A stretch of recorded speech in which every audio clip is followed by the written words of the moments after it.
Hello दोस्तों, Republic day की हार्दिक शुभकामनाएं आप लोगों के लिए। हम बात करेंगे गंगा नदी के बारे में। गंगा नदी, आप लोगों ने नाम तो सुना होगा गंगा नदी का। गंगा नदी भारत की एक सांस्कृतिक धरोहर है, जिसे राष्ट्रीय नदी के रूप में भी जाना जाता है और 2008 में से राष्ट्रीय नदी घोषित किया गया, क्योंकि इसमें एक विशेष प्रकार का जीवाणु पाया जाता है जो जिसे बैक्टीरियोफोस कहते हैं, जिससे इसका जल गंदा नहीं होता या कई दिनों तक सड़ता नहीं है और जो आपके वायरस होते हैं उसको नष्ट कर देता है। इसलिए जैसा आप रखते हैं कई वर्षों तक वो वैसे ही रहता है, उसमें किसी भी प्रकार के जीवाणु नहीं पनपते। इस नदी के बारे में अपन बात करते हैं तो इसका उद्गम होता है इस यह देखिए, यदि जैसे छोटे छोटे एग्जाम में बात आ रही है और पूछा जा रहा है कि कहाँ से निकलती है गंगा नदी, तो वो स्वाभाविक है कि उसको उत्तरकाशी और गौमुख, गौमुख यहाँ उत्तरकाशी में एक जगह है।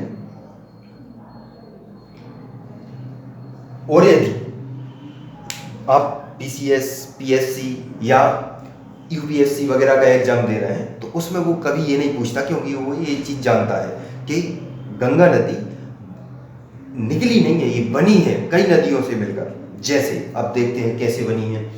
उत्तरकाशी एक जगह है उत्तराखंड के कुमाऊं और गढ़वाल। उत्तराखंड के दो विशेष क्षेत्र हैं, एक कुमाऊं कहलाता है जिसमें उत्तराखंड की जनसंख्या रहती है और एक गढ़वाल कहलाता है जिसमें बर्फ जमी रहती है। तो गढ़वाल क्षेत्र में उत्तरकाशी जगह है जहाँ बर्फीले क्षेत्र की जगह है, बर्फीली जगह है, वहाँ एक गौमुख जगह है। वहाँ से एक नदी निकलती है, कौन सी? भागीरथी। भागीरथी नदी निकलती है कहाँ से? गौमुख से, और आगे चलती है। इसके अलावा इसमें एक नदी और आती है भिलंगना, वो मिल जाती है किसमें? भागीरथी में। इसके अलावा एक यहाँ से निकलती हैं दो नदियाँ, एक धौली गंगा, कहाँ से निकल रही है? बद्रीनाथ से। धौली गंगा और विष्णु गंगा। धौली गंगा और विष्णु गंगा दोनों छोटी छोटी नदियाँ हैं, दोनों जिस जगह मिलती हैं उसको बोला जाता है विष्णु प्रयाग। जहाँ ये मिल रही हैं उसको बोला जाता है विष्णु प्रयाग। और आगे जब ये नदियाँ आगे बढ़ती हैं संयुक्त रूप से तो एक उसमें नंदाकिनी नदी आती है। नंदाकिनी नदी जिस जगह पे ये मिलती है इसको बोला जाता है नंद प्रयाग। फिर और आगे यह नदी आगे बढ़ती है तो आगे एक नदी आती है पिंडार। पिंडार नदी जहाँ मिलती है यहाँ इसको जगह को बोला जाता है कर्णप्रयाग। और इस तरफ से दाएं तरफ से इस नदी में एक नदी आती है केदारनाथ के पास से निकल के मंदाकिनी। ये थी नंदाकिनी, ये है मंदाकिनी। और मंदाकिनी जहाँ पर मिलती है उसको कहते हैं रुद्रप्रयाग। और रुद्रप्रयाग के आगे यह नदी अलकनंदा के नाम से आगे बढ़ती है। इसमें देखिए कितनी नदियों से मिलकर ये बनी है, ये अलकनंदा बनी और ये दो नदियों से मिलकर भागीरथी बनी है।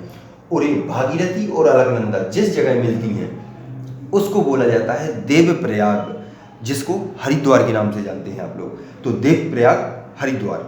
और इसके बाद यह नदी हरिद्वार के बाद गंगा मैदानी भाग में प्रवेश करती है।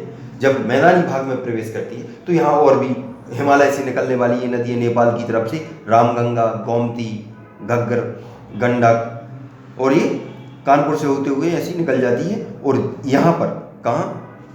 प्रयागराज, जिसे इलाहाबाद कहा जाता था अब उसका नाम है प्रयागराज।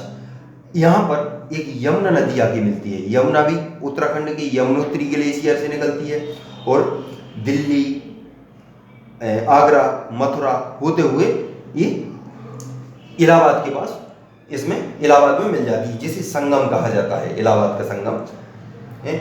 और इसमें इटावा के पास एक चंबल नदी मिलती है, किसमें? यमुना में। और हमीरपुर के पास बेतवा नदी मिलती है। ये दोनों नदियाँ मध्य प्रदेश की हैं। और ये नदी आगे बढ़ते हुए इलाहाबाद के पास, इलाहाबाद में गंगा नदी में मिल जाती है। इसके आगे और आगे बढ़ती है तो बनारस होते हुए फिर इसमें बनारस में कोसी नदी आके, बनारस के और आगे कोसी नदी आगे मिलती है। और यहाँ से एक टॉन्स नदी आती है, फिर सोन नदी आती है, पटना के पास सोन नदी मिल जाती है, ये मध्य प्रदेश की नदी है। इसके बाद महानदी महानंदा ऊपर हिमालय इससे नेपाल से निकल के आती है तो ये मिल जाती है इसमें। और ये आगे बढ़ती है। पश्चिम बंगाल में एक जगह है फरक्का बांध, फरक्का में एक बांध बनाया गया है। उसके बाद यह नदी फरक्का के बाद कहाँ जाती है? बांग्लादेश में प्रवेश करती है, और जब बांग्लादेश में प्रवेश करती है तो इसका नाम हो जाता है पद्मा। पद्मा नाम से ये आगे बढ़ती है। इसमें एक ऊपर से एक नदी आती है, कहाँ से, आपके असम, अरुणाचल प्रदेश, इन राज्यों से एक नदी आती है जिसे आप लोग कहते हैं ब्रह्मपुत्र नदी। और ब्रह्मपुत्र हालांकि अलग अलग नामों से जानी जाती है। यह तिब्बत में कुछ और नाम से जानी जाती है, अरुणाचल प्रदेश में कुछ और असम में कुछ और जैसे ही बांग्लादेश में आती है तो इसका नाम हो जाता है जमुना। किसका? ब्रह्मपुत्र का। तो पद्मा और जमुना दोनों मिल जाती हैं, आगे बढ़ती हैं तो इसमें एक बांग्लादेश में एक नदी आके मिलती है, कौन? मेघना। और मेघना के आगे ये तीनों नदियां मिलके आगे बढ़ती हैं और बंगाल की खाड़ी की तरफ जाती हैं। तो बंगाल की खाड़ी में जाके गिरती हैं जब, तो ये विश्व का सबसे बड़ा नदी डेल्टा बनाती हैं, जो गंगा ब्रह्मपुत्र का डेल्टा माना जाता है। कौन सा? इसका नाम है सुंदरबन डेल्टा। सुंदरबन डेल्टा